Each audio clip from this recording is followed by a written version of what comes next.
What's up, guys? I'm back with another movie review. Today I've got one from RLJ Entertainment, and it is The Houses October Built 2. So the plot here is that the lone female character from the first movie is traumatized by the events that she endured in the first movie, and she doesn't want anything to do with haunted houses. She wants nothing to do with being scared. She just wants to completely avoid everything horror related, pretty much. Her dude friends are like, no, come on, we're famous now from our viral videos, and people want to pay us to come and tour their haunted houses and review them, and yada yada yada. We're gonna make a bunch of money. And she's like, nope, not gonna do it. So the dudes take off on their own, and they quickly discover that nobody cares about them. They want Coffin Girl, and so they have to convince her to come, and that's pretty much the movie. Honestly, this is pretty much the first movie again. It's the same premise. She doesn't want to go. She ends up going eventually, and they tour haunted houses, and then some stuff happens right at the end. That's this whole movie. It's the same movie as before, just with a slightly different narrative at times. And pretty much my criticisms of the first movie, hold up here as well. I love the haunted house stuff. I think it's really cool. I love getting that inside look and talking to some of the people that work at them, and just being around that vibe and atmosphere of haunted houses.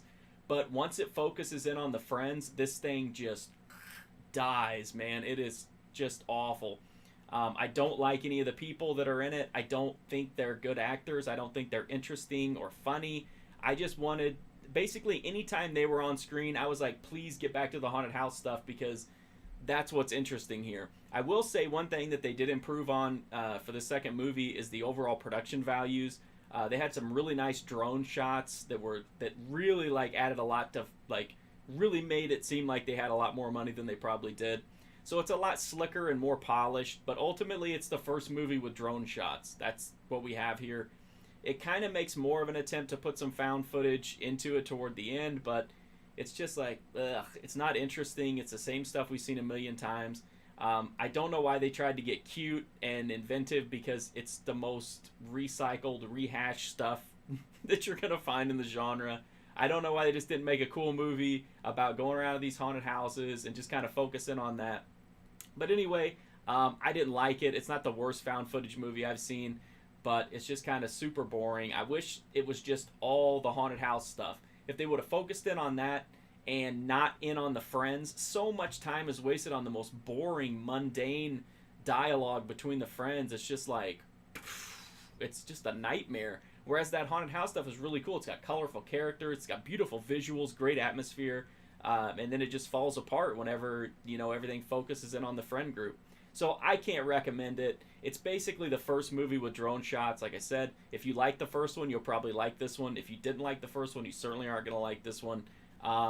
I hope if they end up making another one that they just drop all the other stuff and just focus in on the haunted house atmosphere and that community, because that to me is what is the only interesting thing about this series.